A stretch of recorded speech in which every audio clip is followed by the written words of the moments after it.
Hey guys, welcome to episode 18. This is Loansanddrones, and we are here with Andy Burton. He runs the Chicagoland Real Producers magazine, and he's top 3 in the company out of 140 branches.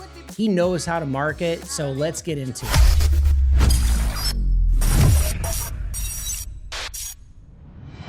Andy, how is it going today? I mean, no complaints. Everything that the industry's been through, we're still breathing. We're still fighting. So blessed to be here, my friend. You look like you're more than breathing. Every event that I go to, you're just, you pull a bunch of people into a room that normally wouldn't want to be there, but you make it happen. So how does that work? I'm very introverted. People might not know this by nature, but I can turn it on.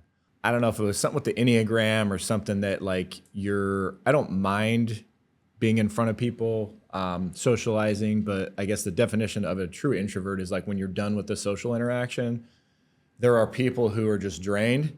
And then there are people who just, they get that dopamine hit and they just want more.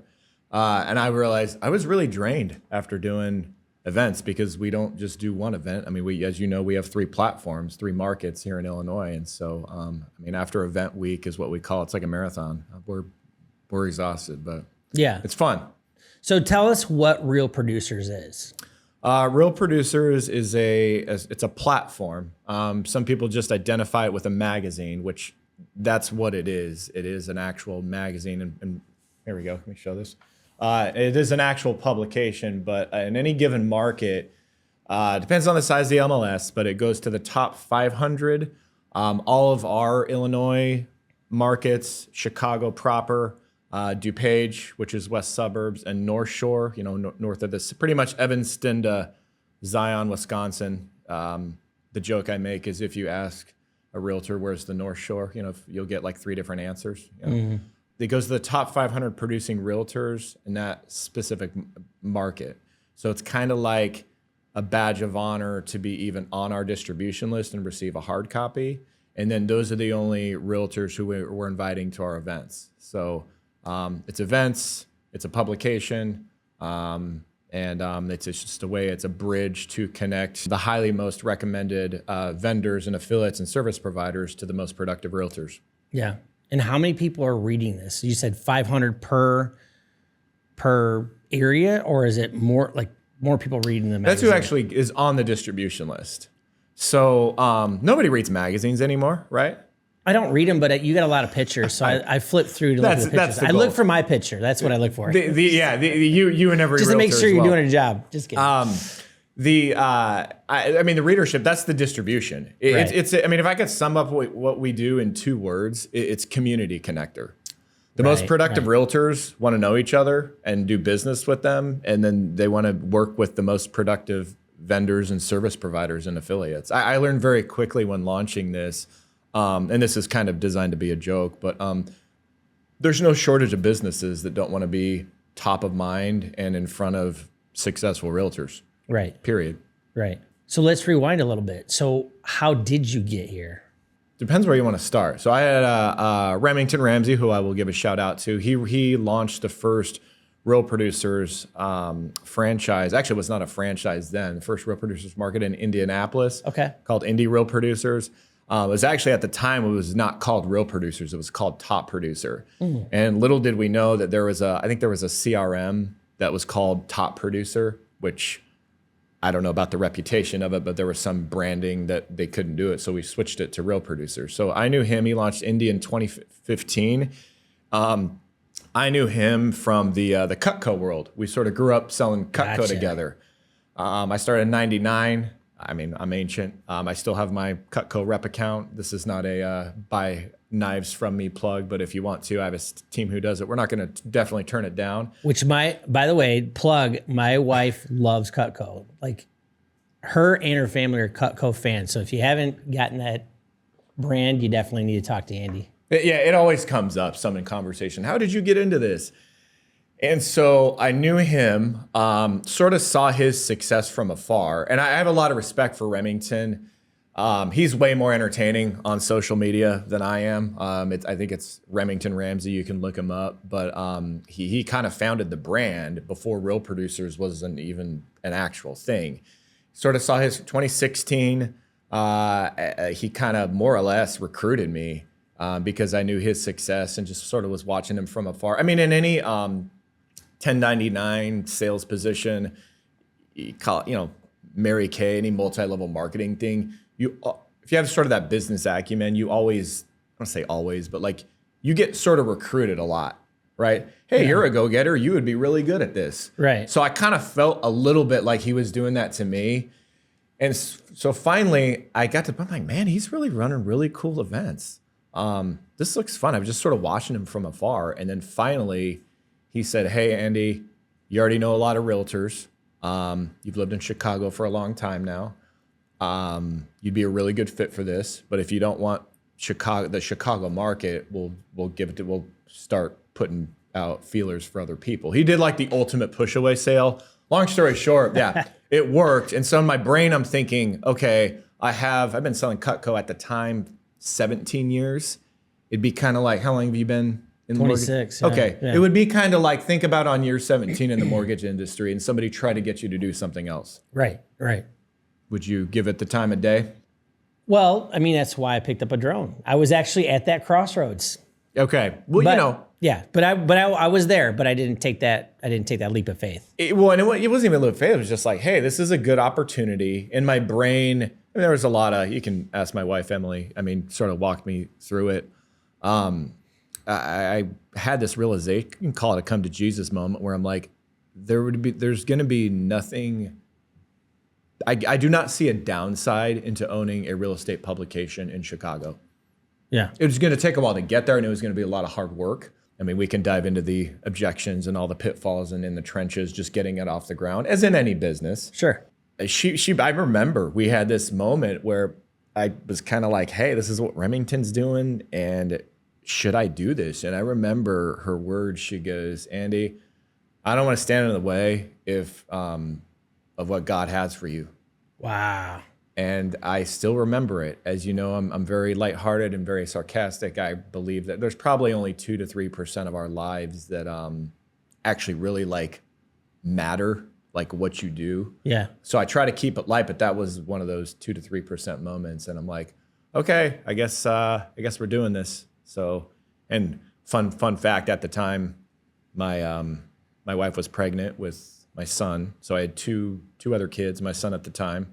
My 4th kid was not obviously born yet. So she was pregnant at the time. And I'm like, God, is this really like what I'm supposed to be doing? And, with her blessing, and I just saw Remington's success. It was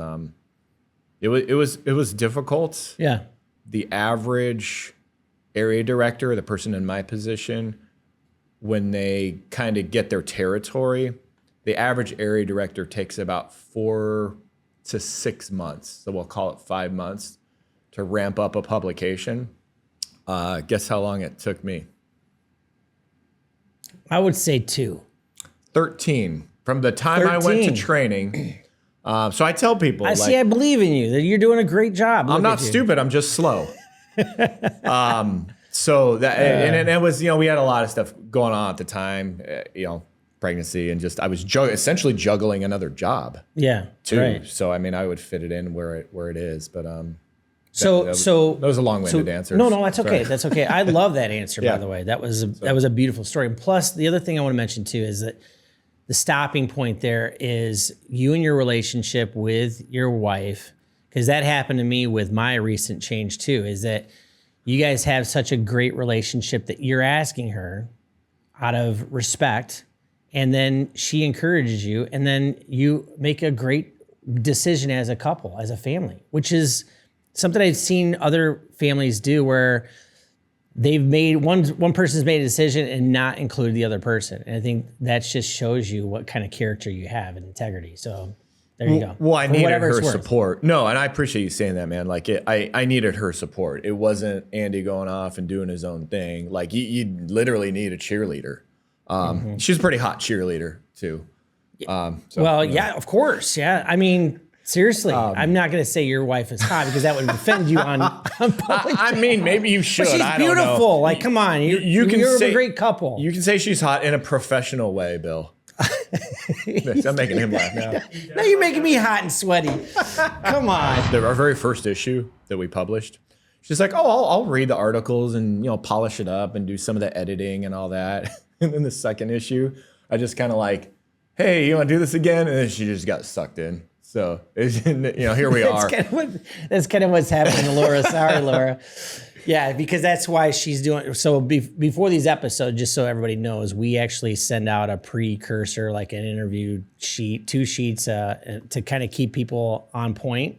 I mean, because you don't want to walk into a ambush of weird questions. So it's good to keep us kind of on point here. So thank you. Now, let's go back to. So let me just ask you. So you had Cutco was your main income, right? At the point, at that time, as you were transitioning, and this was kind of like a part-time job. Is that 100%. I got recruited to Cutco selling college in '99, and right about 2007, 2008, colleague kind of invented a gifting strategy for realtors, where you engrave like their logo, their name, and their cell phone, and give it out as a housewarming gift. So I actually had a lot of realtors. I mean, I think we still have. Depending on not a lot, some of them still order pretty consistently from us. Probably 2,000 realtors. Yeah, and included in that is lenders and other business owners. In that, so I already knew a lot of realtors, but I was on the vendor side. Like I was chasing them, trying to earn their business and build relationships with them, and getting in front of them in a organic, non-salesy way. Right. In order to sell them something. Right. In order to sell something. So your first magazine that went out, do you remember the cover on it? Yeah, Laracy. It was Matt Laracy. It was Laracy. It was our what first year cover. Was that? 2017. I'm glad you brought that up because this October will be our 7-year anniversary. 7 years. Yeah. Good. I actually might have it in my bed. Do you want to see the very first one? Yeah, of course. It's like trading cards, It's like baseball. You want me to get your bag for you? It's right here. I can grab it. Grab your bag. I do have some old school issues. So fast forward to today. Is this awkward that I have like a bunch of? I just walk around with a bunch of magazines. No, it's like It's like it's trading cards. Like you're trading magazines. Like back in the old days. Like you remember like the Sandlot. Beckett. You remember the Beckett days. Looking at baseball cards? Yes. Oh man. Beckett. I would Topps, Fleer. I would sit by. What's the other one? My Donruss. Don Ross. Yeah. Don Ross. Flair. Upper Deck. You want me to keep going? Yeah, Upper Deck. That's the one I was thinking of. Upper Deck, Stadium Club, like Topps was like Stadium Clubs. Yeah, right. High tier brand. Wow, look at that. It's not even faded. It's a mint condition. Oh, this is first edition. Keep rolling. This is a mint condition, first edition Matt Laracy magazine. Yeah, so this was the very first issue of Chicago Real Producers. I remember when we got it in the mail. Emily my wife goes, she's like, it's kind of chintzy because we were used to seeing like all the samples I was showing when I was trying to get it off the ground. There you go. I was literally just going to grab that. We're 70, 80 pages. Guess how many pages this bad boy? 25? 28. Oh, I was close. Magazine can't technically be an odd number of pages, but we'll work on that. Really? We'll work on your name later. Oh, yeah. Okay, yeah. Just right. messing with you. No, I get it. Gosh, what was I thinking? So this things you learn. This was the very first. A lot of businesses too are still with us. They've seen us grow. I was gonna ask. Are there a lot of I would never do that again. That was like the intro to RP. It felt really good. Now I know how realtors, feel when they get featured in magazines. It's kind of like, oh man, that's a good picture. Like me. Yeah, it's a good picture. Yeah, sure, but anyway, you get the gist of it. Well, it's and that was when it was stapled too, huh? It was stapled back in the day. Good. Now it's perfect binding. So you guys didn't even age a bit, so that's awesome. Yeah.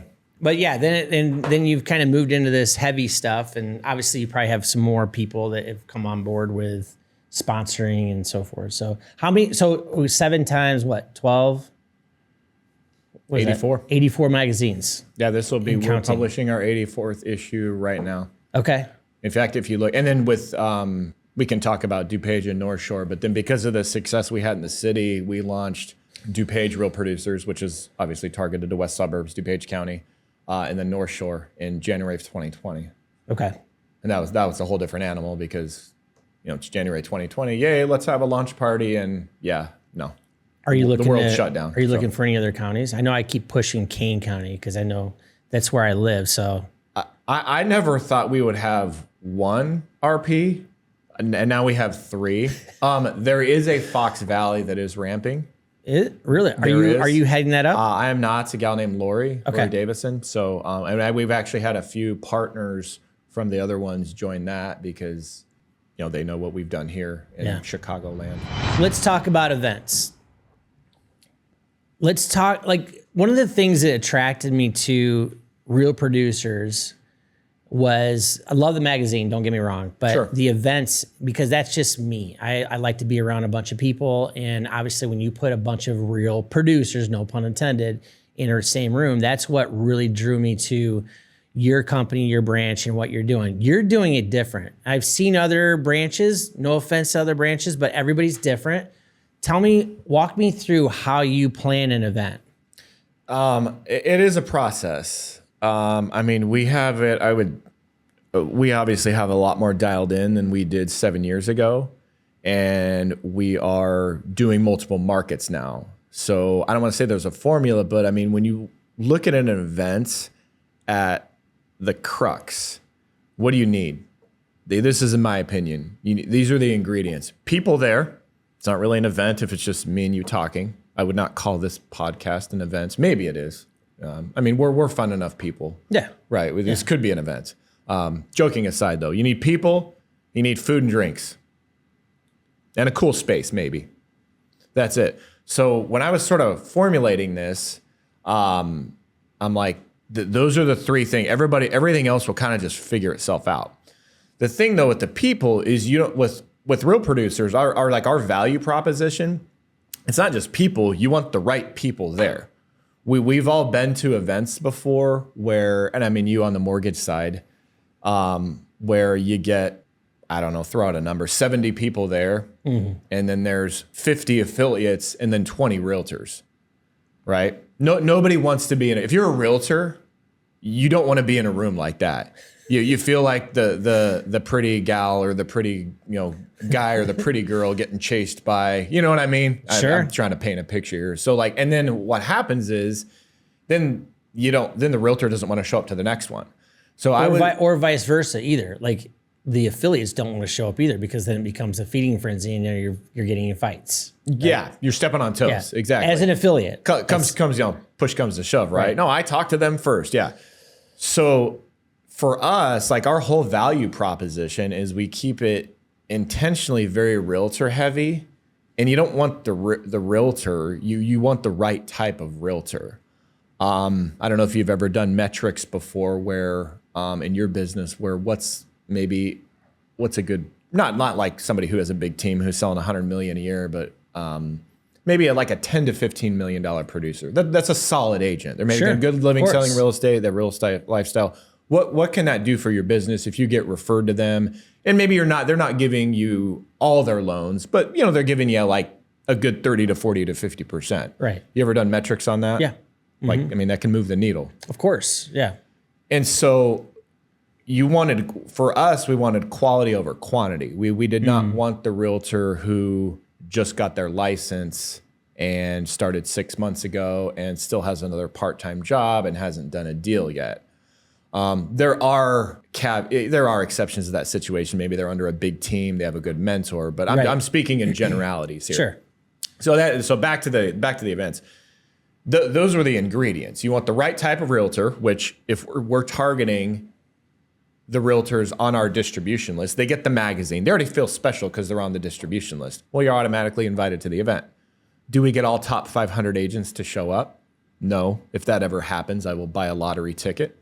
You're just not. But we'll typically average, you've been to our events, 150-ish. Yeah. But the thing is, though, they're the top 500. Right. When we pulled the metrics for Chicago for 2023, when 2023 ended, we pulled that production. That's our distribution list and who we're inviting for 2024. So it was like 8.2 million or something. You had to do at least $8 million in city business in 2023 to invite to our events for 2024. Right. So those are the people that lenders, attorneys, home inspectors, videographers, insurance, and stagers, and, the list goes on, want to meet. And you connect with one or two in a relational way, it can really move the needle for your business. So we wanted not just realtors, we wanted the real producers. And so once you start, if you build it, they will come. That's I'm a big believer. So you calendar the events a couple months out, get food, drinks, nice venue. And then everything else just kind of like falls into place. But I mean, driving attendance to events, that's the work. Right. The thing is, the publication is kind of the mortar, and like the events are like the bricks, but you can't have one without the other. If I'm just some random dude inviting realtors to events and I don't run the Real Producers platform, do you think a realtor's going to show up? Right. I mean, maybe they would now because they know me, but well, now it's like, you have it kind of in a cruise control state where, not cruise control, but to a degree, I mean, you have it moving where you can just push a couple buttons versus having to lift a heavy weight like you were at the beginning, right? Yes. Okay. Yeah. It was their reputation. And I mean, you don't know how many people, even people in your shoes, not you specifically, but there are other lenders, other attorneys, realtors introduce me. Hey, you want to sponsor the magazine? They do events. Oh, nobody reads magazines. This isn't going to work. I mean, I went through the ringer of like, sure. Do you realize, Andy, it's 2017. You're starting a magazine. Like I went through that, and kind of mentally it does drain on you. Yeah. But I'm like, no, I really felt, you can call it a God thing. I will. This is what God told me to do. My wife's on board with this. We have to get this sucker off the ground. And you're doing great. You're doing amazing. And now I'm on your podcast, so I mean, I've more or less arrived. Oh, now I feel good. Thank you. Yeah. Well, it's in my script right here to say that at some point. That's line 30. During right? the thing. Kidding. People, food, and drinks.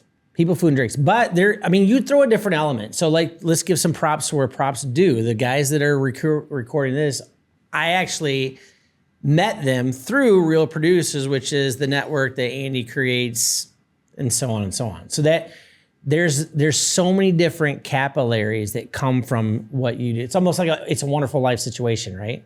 What would we do without Andy?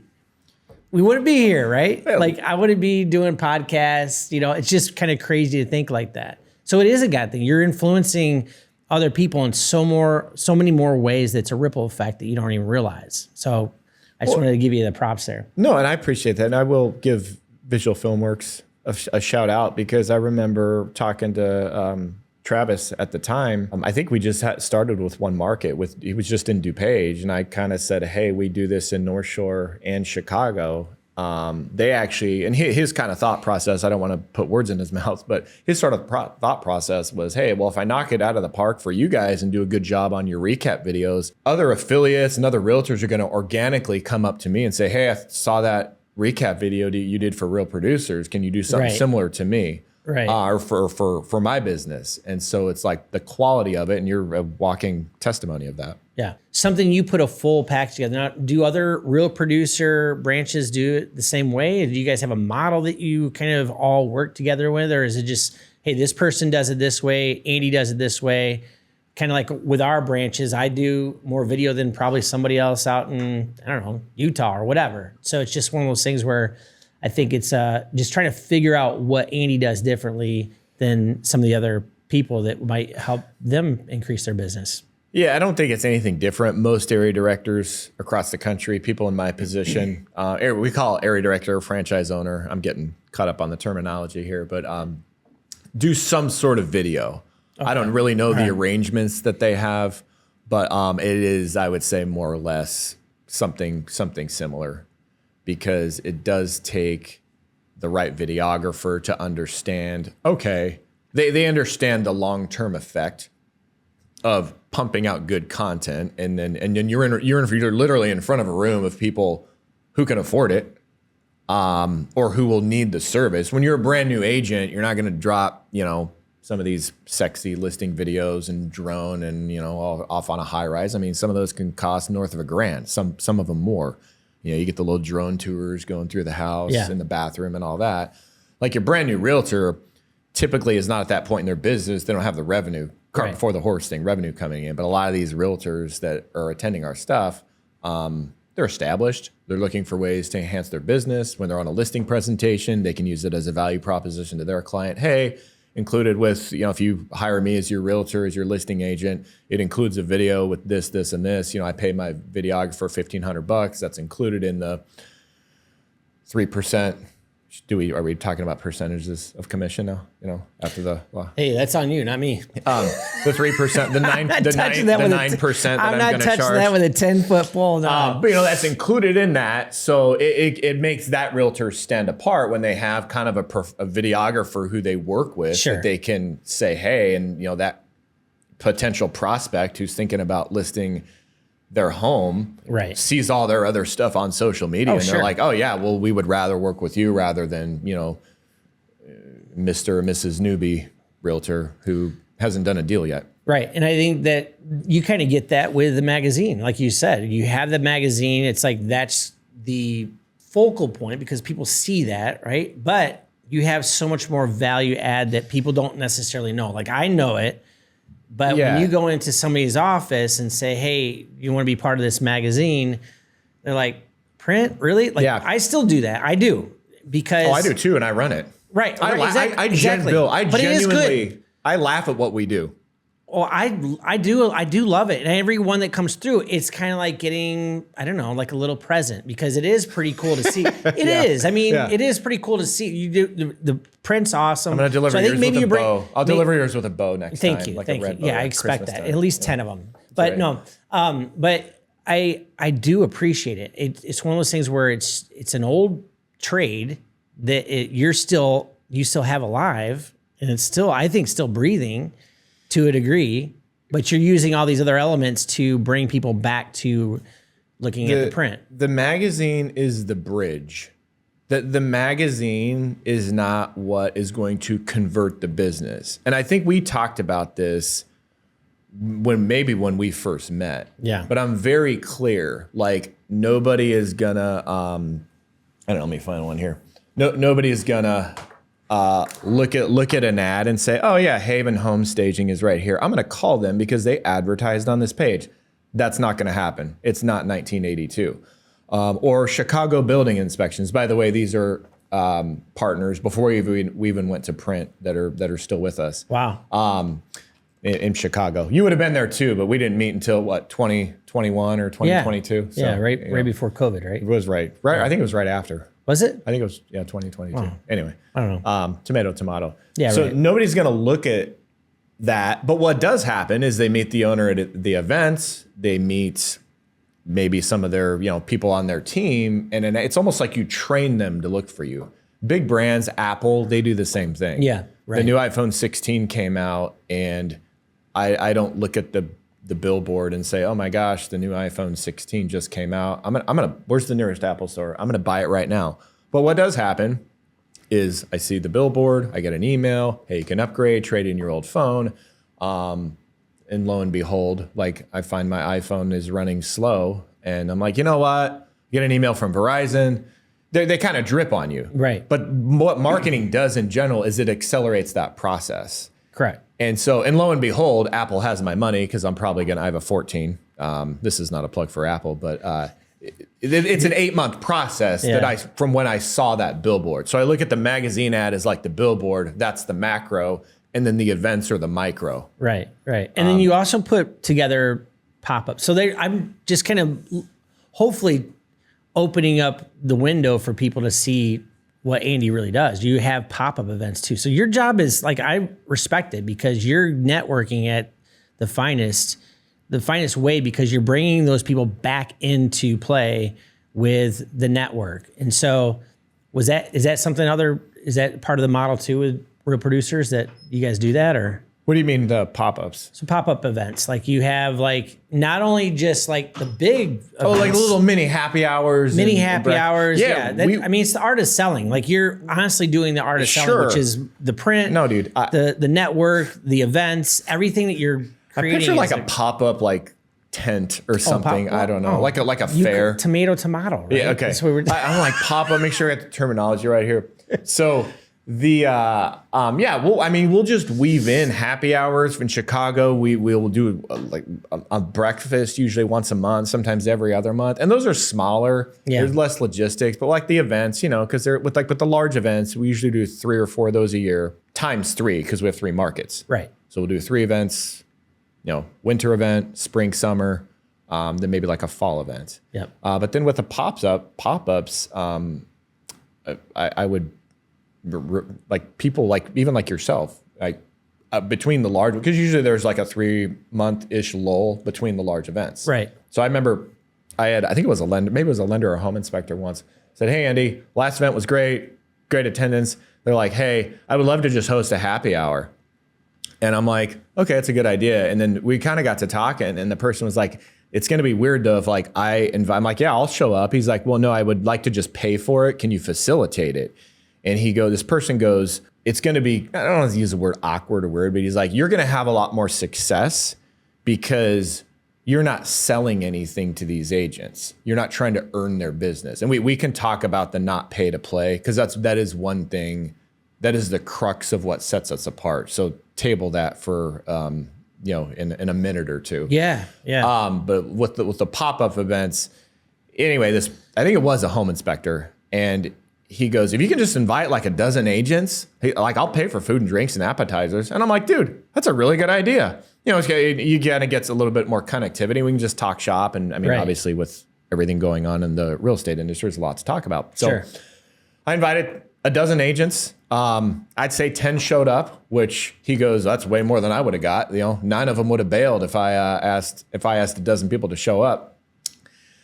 And I got them all there. He just paid for the food and the drinks. So in my brain, I'm thinking, oh my gosh, we're like onto something now. So I'll have rotate partners if they're trying to connect with a certain realtor, if they, invite specific people, and you just want a good room of high level, high producing agents who, when you're in an organic conversation, it's not like, "Oh, when did you start selling real estate? How long have you been doing this for?" You get into the thick of like, all the stories that you tell us on Right. listing. They said this, how would you have handled it? They asked me about buyer compensation. Are we crossing that road? No, we're good. Yeah. How are you handling those conversations? And so, because these people are breathing it, they're doing it 3 or 4 times a day, rather than your solo agent who is brand new. They're not, it's not their livelihood, generally speaking. Right. So, right. That's how the pop-ups came about. That's good. I Yeah. mean, because that's one of the things I'm like, oh, I didn't know, you never told me about this. Like, there are little surprises that you have that are good for the people that are paying to play. So that is a good transition. What's when you look at a magazine, a lot of times people would look at this and go, "I'm just paying to play." What's the difference between you and some of the other magazines that? Well, all of them. So you're familiar with how your typical, and then there's magazines for publications for attorneys, Right. not real estate attorneys, but I mean just any attorney in general. You're familiar with how your typical average real estate magazine works, right? Like how do you know? I'm sure you do, but like how does your average realtor get featured in your typical publication? No, I don't know. You tell me. Well, they pay for it. No. Yeah, no. Okay. I couldn't tell if you were joking or not. That was good.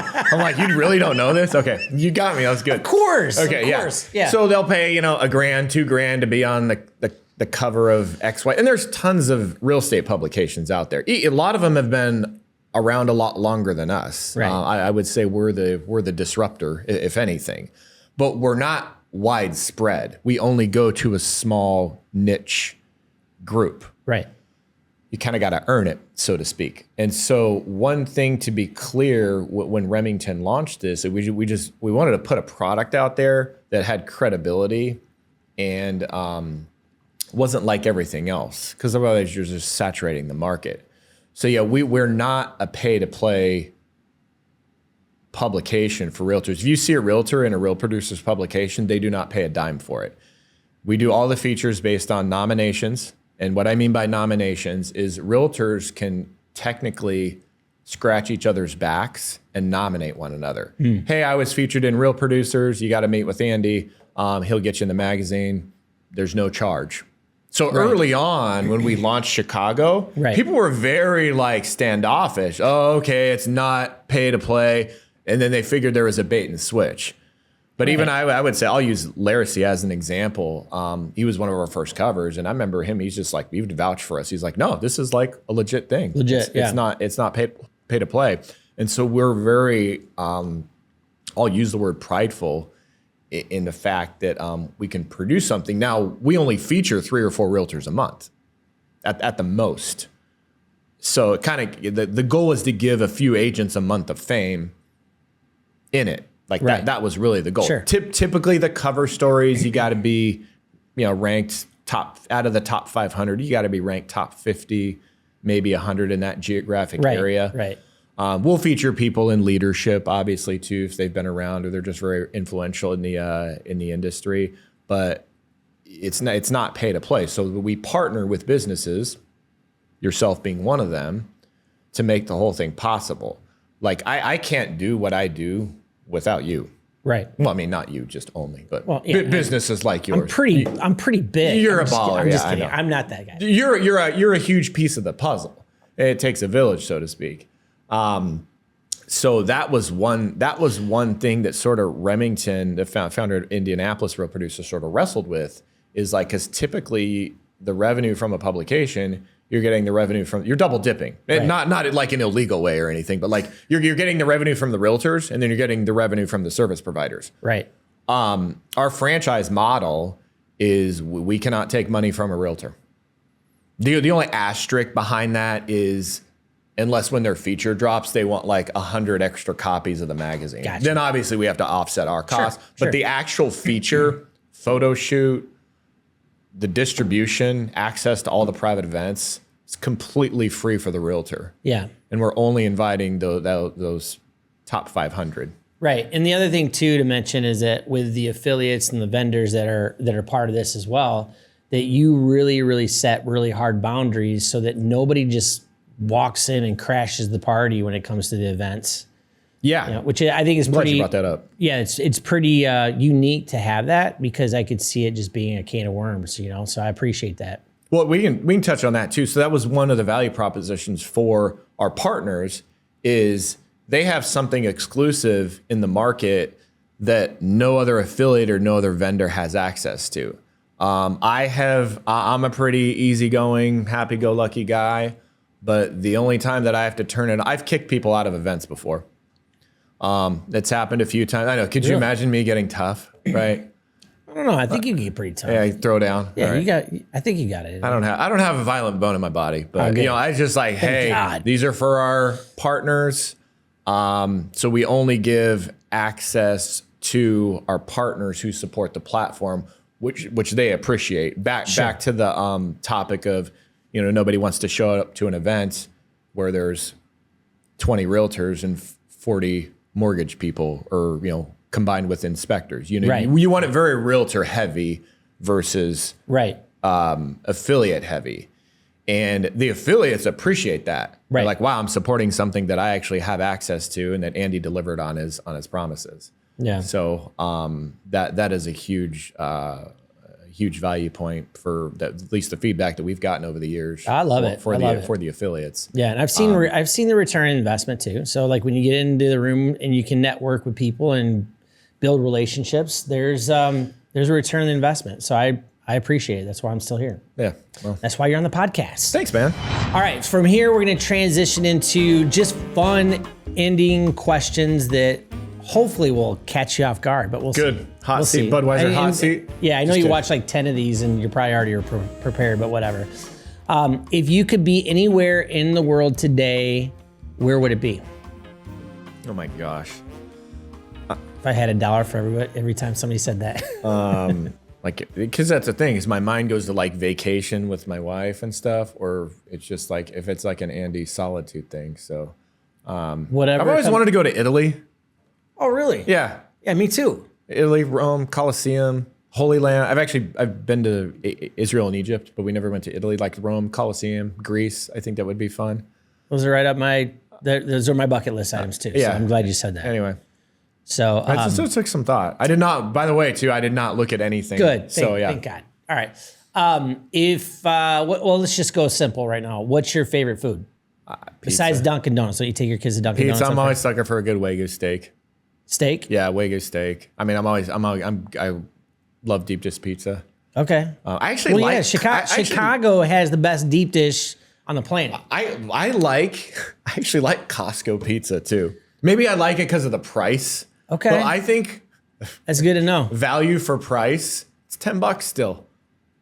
I can feed my whole family for $20. Okay, all right. This Friday, no, I don't think I'll be able to. Maybe I will, because we have Pizza Fridays for $30. Yeah, Pizza the value Fridays. For price. But if money's not an option, like a good Wagyu steak. Wagyu? I don't know. Wagyu? I don't know. What is it? Wagyu? Something. But yeah, the grass fed. Wagyu. Now you just added value. Now you just added like $100 to the price. Saying it like that. Yeah, right. So what's your favorite restaurant that you go get a Wagyu? I like Gibson's. I like Gibson's. Italia. Yeah, Gibson's is the best. I think. Sorry, all the other steak places, but Gibson's is top. What? I like RPM too. Sorry, RPM Steakhouse. RPM. Okay. What's one thing that somebody said to you in your life that's always stuck with you? My dad, growing up, maybe he taught me a lot of stuff. Said that stuck with me. He's like, the two most important decisions in your life are what you do with your faith, like what you do with God, and who you marry. That will steer the trajectory of your life. That's good. So I can say, I mean, at least it's always in my mind. It's always been in my mind. Yeah. What you do with God, what you do with your faith, and if you're going to let the Bible, if you're going to let Scripture. I mean, I don't want to get on a religious rant, but it's like, I believe the Bible's the living Word of God. Right. So if it is, you follow it. Even if you don't believe in the Bible, still open up Proverbs. There's a lot of good wisdom in there. Yeah. 31 Proverbs. That's right. One per day. Yeah. And don't just give it to your spouse, your wife, and say, hey, can you memorize this, please, and act like more like that. That's not a way to not a way to work. That's not a way to work that chapter. And then just who you marry. And a lot of it stems from that. Because I've known people who they don't have that, or they marry wrong very early, and it takes a while to recover from those two things. So I think those two decisions and that two advice has kind of steered me in the right, I guess, direction-ish. Yeah. Oh, gosh, that's trajectory. That's a great foundation to also. Thank you, Steve Burton. Yeah, there you go. Thank you. That leaves a legacy. So you're leaving a legacy through advice that your dad gave you, and then you're passing that down through generations to come. And that's a big deal, like a big deal. So I appreciate that. I appreciate you coming on today. How can people find you if they wanted to reach out to Andy Burton, even though you can pick up a magazine wherever the stores are sold? Just kidding. Yeah.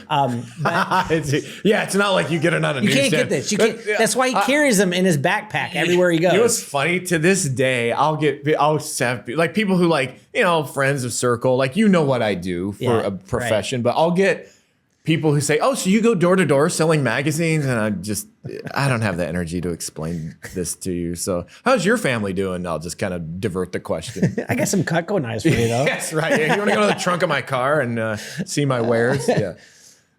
So how can we find you? Email. I'm on Instagram, Andy Burton Bungalow. All of our Real Producers platforms are on there. My Instagram is private just because we have kids. So you do have to request me. Gotcha. Email address, andy.burton@n2co, the letter N, the number 2, co.com. Okay. And Yeah. Well, I appreciate you joining us today, and we will see you. We got to have you on again because there's so much more that we could probably unravel. Yeah. So thank you again, Andy, and we will take this off, and we'll see you in the next episode. Thanks, man. Thank you.